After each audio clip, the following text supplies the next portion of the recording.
اور وہ بہت عرصے تک تو پولیٹیکل بیسس پہ وہ جابس دی گئی، تو ظاہر ہے وہ انکمپیٹنٹ جو لوگ ہوتے ہیں یا اتنے کمپیٹنٹ نہیں ہوتے ہیں تو ان کو کہیں نوکری بھی نہیں ملتی، وہ سرکار میں مل جاتی ہے.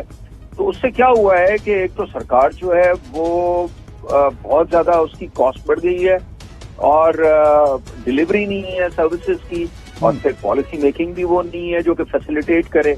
تو اگر آپ دنیا میں دیکھیں اور سر یہ برڈن اتنا بڑھ گیا ہے، اتنا بڑھ گیا یہ برڈن کہ انہوں نے ادارے تو تباہ کیے، لیکن اس کلچر کی وجہ سے، اس پولیٹیکل انٹرفیئرنس کی وجہ سے ہم ان اداروں سے جان نہیں چھڑا پا رہے. اسٹیل مل کی مثال آپ کے سامنے ہے، پاکستان ایئر لائن کی مثال آپ کے سامنے ہے کہ ہر سال اس کے اندر جو ہے وہ نیشنل کٹی سے پیسہ بھرا جا رہا ہے، بلینز آف روپیز اس کے اندر بھر چکے ہیں، اور ہم نہیں ان سے جان چھڑا پا رہے ہیں. یہ اتنا خراب کلچر ہم نے ڈیولپ کیا ہے. اس سے بھی زیادہ میں بات کروں گا کہ آپ کا جو ایجوکیشن ڈپارٹمنٹ ہی آپ دیکھ لیں، آپ کا ہیلتھ ڈپارٹمنٹ دیکھ لیں. اب آپ دیکھیں نا، ہمارے ملک میں آدھے سے زیادہ بچے اسکول نہیں جاتے، اور جو پبلک سیکٹر میں اسکول میں جاتے ہیں، آپ نے ٹیچرز جو بھرتی کیے ہیں ہم نے، وہ پڑھاتے نہیں ہیں، نہ اس کی کوئی اکاؤنٹیبلٹی ہے، نہ ہم آؤٹ کمز دیکھتے ہیں. تو ہماری ایجوکیشن بھی اس کی وجہ سے ویک ہو گئی ہے. اور گورنمنٹ جو ہے، نہ صرف یہ اداروں کی بات میں آپ جو کر رہے ہیں، میں تو کہہ رہا ہوں کہ جو مین جو گورنمنٹ ڈپارٹمنٹس ہیں وہ اتنے زیادہ ہم نے بڑھا دیے ہیں، اور اتنی گورنمنٹ کو ہم نے پھیلا دیا ہے کہ وہ اچھا زیادہ بڑھانے سے اور انکمپیٹنٹ لوگ بھرنے سے وہ جو سروس ڈلیوری ہے لوگوں کی اور جو پالیسی میکنگ ہے وہ بھی نہیں ہوتی. اتنی ساری پرمیشن چاہیے ہوتی ہیں. ہمارا ریگولیٹری نظام جو ہے وہ اتنا اینٹی بزنس ہے. ہمارا ٹیکس کا ہی آپ دیکھ لیں کہ ایف ڈی آر جو ہے وہ اس میں 18,000 لوگ ہیں، مطلب اور پروونشل گورنمنٹ میں ٹیکس کلیکشن ہے نہیں، لیکن تین ٹیکس کے ادارے ہیں. سندھ میں یہاں پر ایس آر بی ہے، بورڈ آف ریونیو ہے، ایکسائز اینڈ ٹیکسیشن ڈپارٹمنٹ ہے، جو کوئی ٹیکس کلیکٹ نہیں کرتے، لیکن وہ برڈن ہے. اس کی وجہ سے آپ کو پھر ٹیکس ریٹس بڑھانے پڑتے ہیں. ٹھیک ہے. اب ایسے میں سر، ایسے میں جو بات کی جا رہی ہے سر، انٹرپرینیورشپ کی بات کی جا رہی ہے، ذاتی کاروبار شروع کرنے کے لیے اب ای کامرس آپ کے سامنے ہے، ایک پلیٹ فارم آپ کے سامنے ہے. تو اس میں ٹنل کے اس طرف اگر میں روشنی کی کوئی امید دیکھنا چاہوں تو کیا ہے اس وقت ان مسائل کو لے کر اگر آگے چلیں تو آپ کیا سمجھتے ہیں ترجیحات کیا ہونی چاہیے کہ یہ ہرڈلز ہیں ان کو ریموو کیا جانا چاہیے فوری طور پر؟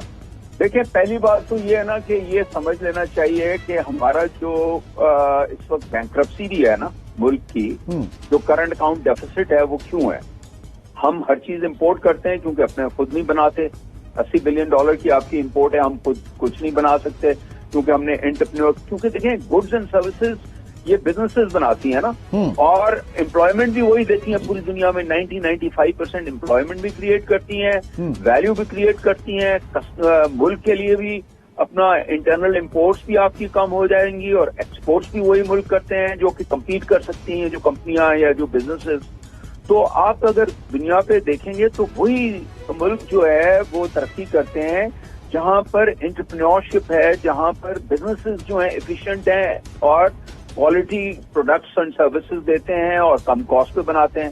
تو ہم نے تو اس پہ ایز اے نیشن توجہ ہی نہیں دی نا. ہم سمجھتے ہیں کہ بزنس مین سارے چور ہیں، اور یہ ایک حد تک صحیح بھی ہے کیونکہ ہم نے ٹیکس ریٹس اتنے زیادہ رکھے ہیں کہ کوئی نیا بزنس جو ہے وہ مطلب ٹیکس اگر دینی ہے 50% ہم نے ٹیکس ریٹس کر دی ہیں افیکٹولی اس سال کمپنیز کے. تو وہ کیسے کوئی باقی دنیا میں ڈیولپڈ ورلڈ میں ہائی ریٹس ہوتے تھے وہاں پر 30% یہ تو چلیں حکومت کی سائڈ ہے، یہ تو پالیسی سائڈ ہے، یہ جو بہت بڑے بڑے گھمبیر پرابلمز ہیں.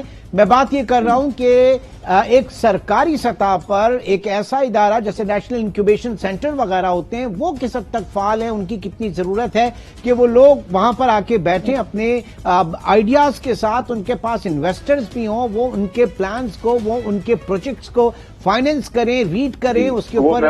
جی اس پہ دیکھیں incubation centres, venture capital, private equity, financing of the businesses, یہ ہمارا پورا ایکو سسٹم کچھ ہے ہی نہیں. یہ ایک ادارہ تھا اگنائٹ جو بنا ہوا ہے کوئی 15-20 سال سے، وہ اتنی لو لیول کا کام کرتا ہے. اور انہوں نے کچھ سال پہلے PMLN کی گورنمنٹ میں کوئی انکیوبیشن سینٹر ضرور بنائے، لیکن وہ بالکل مطلب یہ کہ بہت ہی پرائمری سٹیج پہ تھا، اس کے بعد آگے نہیں بڑھے. اور اس کے بعد جو ہے یہ کیونکہ وہاں پر پبلک سیکٹر میں ہے، اس کو کوئی پبلک پرائیویٹ پارٹنرشپ وغیرہ میں کرتے، کوئی انڈیپینڈنٹ ڈائریکٹرز لاتے، اور تو پھر تو کچھ ڈیسیژن میکنگ ہو سکتی تھی. وہاں ڈیسیژن میکنگ ہی نہیں ہوتی. میں آپ کو بتاؤں کہ یہ جو آپ بات کر رہے ہیں، یہ جو اسٹارٹ اپس ہیں اور یہ جو نئی انوویشن کمپنیز ہیں جنہوں نے پوری دنیا چینج کر دی ہے. اب اگر آپ دیکھیں، یہ اسٹارٹ ہوا تھا اسرائیل فار انسٹنس، بہت مشہور ہے، جس کو کہا جاتا ہے اسٹارٹ اپ نیشن. وہاں پر گورنمنٹ نے کوئی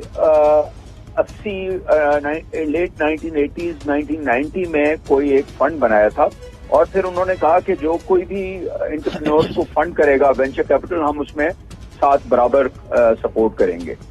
تو انڈیا میں فار انسٹنس، اب یہ تو اس وقت ہو گئی، وہاں تو بہت زیادہ اسٹارٹ اپس ہیں. انڈیا میں کوئی 700 وینچر کیپٹل فنڈز ہیں جو کہ نئی اسٹارٹ اپس کمپنیز کی فنڈنگ کرتے ہیں. ہمارے پاس آپ کو حیرانی ہوگی کہ ٹوٹل 6 وینچر کیپٹل فنڈز ہیں، اور اس میں سے صرف ایک نے، میں پچھلے سال تک میں SCCP کے پالیسی بورڈ پہ تھا، جو ہمارے پاس پاکستان میں رجسٹرڈ ہیں، صرف 400 ملین روپیز کی ڈسبرسمنٹ ہوئی تھی اس میں سے، یعنی نہ ہونے کے برابر ہے.